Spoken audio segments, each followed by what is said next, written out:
Hello, everyone, and a very warm welcome. It's Emma, your English teacher here. Today, we're going to explore a really interesting idea, one that can be a little tricky sometimes. The idea of letting go of perfection. We'll think about why it's important, maybe even freeing, to embrace imperfections. Get ready, and let's explore this together. Okay, let's begin.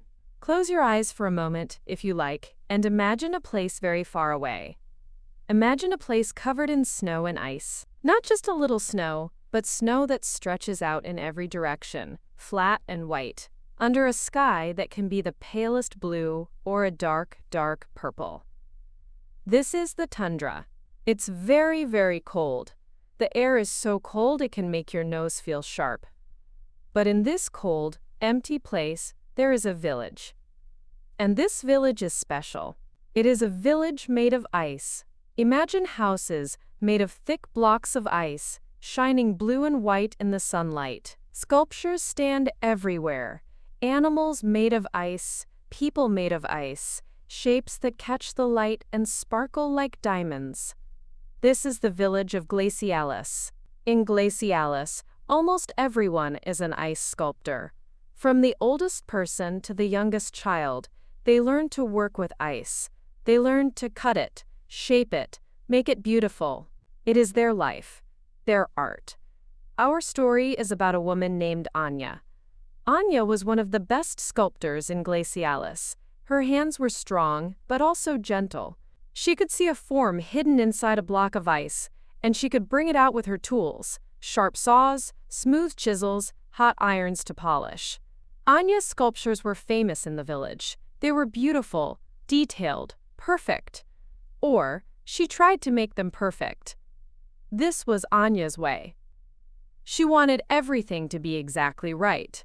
No mistakes, no rough edges. Every line, every curve had to be exactly as she imagined it in her mind. Right now, Anya was working on a very important sculpture. Every year, the village of Glacialis held a big festival. People traveled from other faraway places to see the ice art. And every year, one main sculpture stood in the center of the village square. This year, Anya was chosen to make it. It was a sculpture of a great polar bear standing on its hind legs, looking up at the sky. A powerful, beautiful animal. Anya had been working on it for weeks.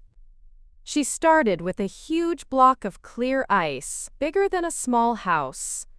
Day after day, she cut and shaped. Bits of ice flew like snow around her. Her hands were red and cold, even with thick gloves. The polar bear was almost finished. It looked strong and alive, even though it was made of ice. The muscles in its legs, the thick fur on its body, the shape of its head, everything was taking form beautifully. But Anya wasn't happy. She looked closely, her eyes sharp. Was that line on the bear's back straight enough? Was the curve of its paw exactly right? She saw tiny marks, places where the ice hadn't cut perfectly smoothly. To anyone else, the sculpture was amazing. But to Anya, these small imperfections felt like big mistakes. She spent hours on tiny details. She smoothed a small area on the bear's shoulder, then smoothed it again. She looked at the face. Was the angle of the nose perfect? Was the expression in the eyes, the places she would leave clear ice to look like eyes, exactly right? The festival was only a few days away. Other sculptors were finishing their work, laughing, talking. But Anya stayed quiet, focused, feeling the pressure to make this sculpture the best. The pressure to show everyone she was worthy of this important job. The pressure to be perfect. She lifted her small chisel again, moving towards the bear's face. She wanted to make the line around the eye sharper. Just a little. She held her breath, concentrating. The chisel touched the ice. Suddenly, there was a strange sound. A deep crack from under her feet. The ground shook gently, like a large animal moving under the snow. Anya lost her balance for just a second. Her hand, holding the chisel, moved unexpectedly. A thin, jagged line appeared on the ice, right across the polar bear's face. It was not a line she intended. It was a mistake. A clear, visible crack running from the bear's eye towards its ear. Anya froze. Her heart seemed to stop. The crack. Right there. On the face. After all her work, all her focus on making it perfect. A deep, ugly line that could not be hidden. It felt like the whole sculpture, her entire effort, was ruined. She stared at the crack. It seemed to stare back at her. What could she do? How could she fix this? The festival was coming. Everyone would see it. Her imperfect bear. She looked around the quiet square. The other finished sculptures stood in the fading light, beautiful, strong. But none of them, she knew, had a mistake like this. Anya felt a wave of despair wash over her. All that work, all that desire for perfection, and now this. A single, unplanned line that changed everything. What should she do? Try to hide it? Start again? But there wasn't time. She stood in the growing cold, looking at the cracked face of the ice bear, feeling the weight of her own failure, and the biting wind started to pick up around her. The wind blew snow across the square. It lifted the fine ice dust from the ground and swirled it around Anya's legs. It felt like the tundra itself was sighing, a long, cold sound. Anya shivered, but not just from the cold. The despair felt like ice in her own chest. She looked at the crack again. It was so clear against the smooth, white ice of the bear's face. A sharp line, like a sudden cut. She had worked so hard for smooth lines, for gentle curves. This was chaos. It was unplanned. It was wrong. She wanted to scream. She wanted to hit the ice, even though she knew it would break more. She wanted to run away, far away from this place, from this sculpture, from her failure. The wind grew stronger.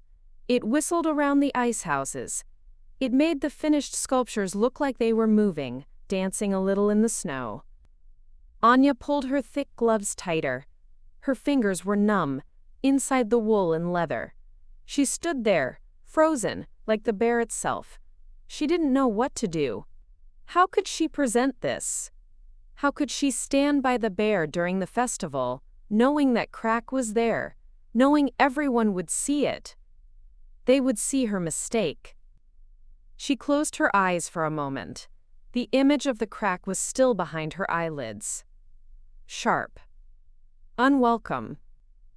When she opened her eyes, she saw a shape moving through the swirling snow at the edge of the square. Slow. Steady. It was an old person, wrapped in many layers, their head covered against the wind. It was one of the village elders. The elder walked slowly, their feet crunching softly on the packed snow. They didn't look directly at Anya at first. They looked at the sky, at the way the wind blew the snow, like they were reading a message in the air. Then, they stopped a little way from Anya and the bear. They looked up at the sculpture. Their eyes moved slowly over the bear's body, its powerful legs, its strong back. Anya felt a fresh wave of shame. Any moment now, the elder would see the crack. The elder's gaze moved up to the bear's face. They paused. Anya held her breath. Here it comes, she thought. They see it. They see the mistake. But the elder didn't frown. They didn't look surprised or angry. Their expression was calm. They looked at the crack for a long moment. Then they looked at Anya. The elder's face was lined like old ice, full of history. Their eyes were light blue, clear like the deepest part of a glacier. They didn't say anything for a while. They just stood there in the wind, looking from Anya to the bear, and back again. Finally, the elder spoke. Their voice was quiet, a little rough like the sound of ice shifting far away. "The wind is strong tonight," they said. Not a question. Just a simple statement about the weather. Anya nodded, unable to speak. Her throat felt tight. The elder looked at the bear again. "He is strong too," they said. "You have given him great strength, Anya, but—" Anya started, then stopped. How could she explain? How could she point out the flaw? The elder seemed to understand without words. They looked at the crack again. Then, they reached out a gloved hand and gently touched the ice near the crack, their fingers not quite touching the line itself. "Ice is alive, child," the elder said softly. "It remembers." Anya looked at them, confused. "Remembers?" "It remembers the cold," the elder continued. "It remembers the sun. It remembers the movements of the earth below." They looked down at the ground. "It remembers the deep sounds." Anya remembered the sound she had heard just before she slipped, the deep crack from under her feet. "The ice has its own story," the elder said, looking back up at the bear's face. "Sometimes it tells that story on the surface." They looked at the crack. "This line," the elder said, "it is part of this ice's story. It happened because the earth moved. It happened because the ice responded." They turned their clear blue eyes back to Anya. "Is that a mistake?" they asked gently. "Or is it the ice telling you something?" Anya didn't know what to say. She had only seen the crack as a mistake. Her mistake. A flaw in her perfect vision. But the elder was talking about the ice itself. The earth. The story of the moment. "We shape the ice," the elder said. "We give it form. But we do not control everything it does. The ice is wild, like the bear. It has its own nature." They looked at the bear again, their gaze resting on the cracked face. "This bear," the elder murmured. "He felt the earth move. He carries the mark of that moment." They smiled. A small, quiet smile that seemed to hold the wisdom of many winters. "Perhaps," they said, "that makes him more real." More real? Anya had wanted him to be perfect, a perfect representation of a polar bear. But the elder was suggesting the crack added something. Reality? Perfection, the elder said slowly, as if tasting the word. It is a fine goal in the shaping. But nature is not perfect. The tundra is not perfect.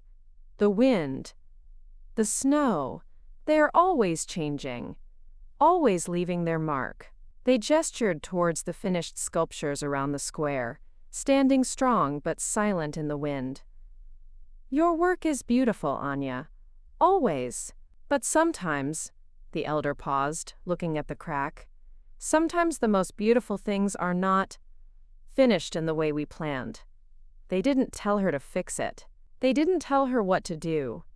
They simply offered a different way of seeing. A way that included the unplanned, the unexpected. The elder stood for another moment, the wind whipping their clothes. Then, with another quiet nod towards the bear, and a gentle, understanding look at Anya, they turned and began to walk slowly away, back into the swirling snow. Anya watched them go, until their shape was lost in the white. She was alone again in the square, with the wind, the snow, and the ice bear. She looked at the bear again, up at its face, at the crack. It was still there, it wasn't gone. But now, she saw it differently, not just as a mark of failure, but as the elder had said, a story, the ice's story, a memory of the earth moving. She reached out her own gloved hand, hesitating. Should she touch it? She lowered her hand. The wind felt colder now, but her chest didn't feel quite so frozen. The despair was still there, a dull ache, but something else was stirring. A question. A possibility. What if the elder was right? What if the crack wasn't just a mistake? She looked at the bear again, really looked at its form, its strength, the way it seemed to face the wind. And she looked at the line on its face, and a new thought began to form in her mind. A thought that was both frightening and freeing. Frightening because it meant letting go of the perfect image she had held so tightly in her mind. Letting go of the control she craved. Freeing because maybe it meant she didn't have to carry that heavy weight anymore. The weight of having to be perfect. She looked at the bear again. The wind still blew, swirling the snow, but it didn't feel quite as harsh now. She saw the strength in its form, the way its ice fur seemed to ripple, the powerful curve of its claws resting on the invisible ground, and she saw the crack on its face. She walked closer. Very slowly. She reached out her hand again, her gloved fingers hovering just inches from the ice. This time, she didn't pull back. She gently, softly touched the ice near the crack. It was cold, of course. Unyielding. She traced the line with her eyes. It wasn't a smooth curve. It wasn't a straight line. It was jagged, sharp in places, thinner in others. It was unexpected. Is that a mistake? The elder's words echoed in her mind. Or is it the ice telling you something? What was the ice telling her? It was telling her that the earth moved. That even in this quiet, frozen village, life happened. Things shifted. And that shift left a mark. Was her sculpture less strong because of it? She looked at the bear's powerful posture. No. It still felt strong. Maybe the crack didn't take away its strength. Maybe it added something else. Something like history. A moment captured in ice. She thought about the real polar bears, far out on the tundra. Were they perfect? Did they have smooth fur with no tangles? Did they move without ever tripping? No. They lived in a harsh world. They got scars. They carried the marks of their lives, their fights, their journeys. And those marks didn't make them weak, they showed they had lived. Maybe her ice bear could show that too. Maybe it didn't need to be a perfect, untouched ideal. Maybe it could be real, like the tundra, with its winds and shifts. Real, like the bears, with their strength and their scars. The thought settled in her mind, like fresh snow covering the ground, soft and quiet. It wasn't frightening anymore. It felt right. It felt like breathing out after holding her breath for a very long time. She looked at the crack again. It was part of the bear now. Part of this bear's story. Her hands had shaped the form, the strength, the beauty. But the earth had added this line. And together, they made something unique. Something that could only exist here, in Glacialis, at this moment. She didn't try to smooth it. She didn't try to hide it. For the first time, she looked at the crack and didn't feel shame. She felt acceptance. A faint light began to appear on the horizon. The very, very early morning. The wind was calming now, settling the fine snow. The village was waking up. Anya looked at her sculpture one last time before the full light arrived. The ice bear stood in the pre-dawn quiet, magnificent and solid, with the jagged line running across its face like a lightning strike. She felt a sense of peace she hadn't felt in weeks. The pressure was gone. She had worked her hardest, put all her skill and heart into the sculpture. And then something else happened. Something she didn't control. And that was okay. It was more than okay. The day of the festival arrived.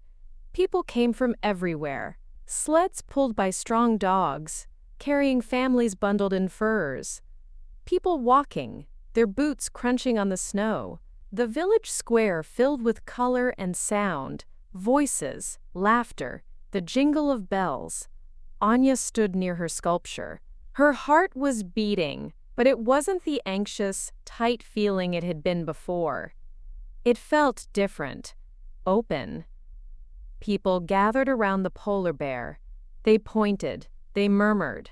Anya watched their faces. She saw awe at the size, the detail, the lifelike form. She saw wonder. Then, their eyes moved to the face. They saw the crack. Anya tensed slightly, a small, old part of her still waiting for the frowns, the looks of disappointment. But the frowns didn't come. Instead, people looked at the crack with interest. They tilted their heads. They leaned closer. "Look," one person said softly. "It's like the ice itself marked the moment." "Did the earth shake?" another asked, looking at the ground. "Was that it?" "It makes him feel wilder," a woman said, her voice full of respect, "like he fought something." An old man with a long white beard stepped forward. He didn't say anything. He just looked at the bear, then at the crack, then back at the bear's eyes. He nodded slowly, a thoughtful look on his face. They weren't seeing a mistake. They were seeing a story. They were seeing the life of the ice, the movement of the world, captured on the face of the powerful bear. They were seeing reality. Anya felt a warmth spread through her chest, chasing away the last of the frozen despair. They understood. Without her having to explain, they saw what the elder had seen. Later that day, as the festival continued, people talked about Anya's bear. They talked about its strength, its beauty, and they talked about the line on its face, not as a flaw, but as a special mark, a sign of its connection to the world. The village elders gathered in the square to speak about the sculptures. They spoke of the skill, the dedication, the art. When they came to Anya's bear, the head elder, the same elder who had spoken to her, stood before it. He looked up at the great ice animal, his eyes resting on the crack. He smiled his quiet smile. "This bear," he said, his voice carrying clearly through the crisp air, "was shaped by skilled hands, and then it was touched by the earth itself." He looked at the crowd. "It shows us," he said, "that even when we seek beauty in form, nature has its own design. Sometimes, the most unexpected marks are the ones that give a story its truth." He looked at Anya, standing a little way back, her heart full. He didn't mention perfection. He spoke of truth, of story, of acceptance. And in that moment, under the vast, clear sky of the tundra, surrounded by people who saw not a mistake, but a part of the bear's life, Anya finally understood. Perfection wasn't the goal. Life was the goal. Capturing the spirit, the reality, the story in the ice. She looked at her bear, standing strong and true, the crack a bold, beautiful line on its face. She felt a sense of completeness. This was her art. Imperfect, perhaps, by her old standards, but alive, real.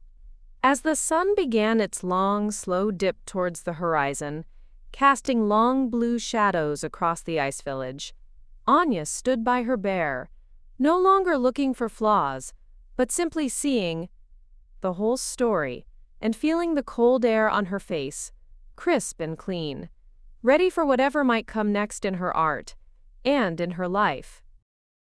Okay, everyone, as we wrap up our lesson today, I just wanted to take a moment to reflect on that idea we touched upon, letting go of perfection.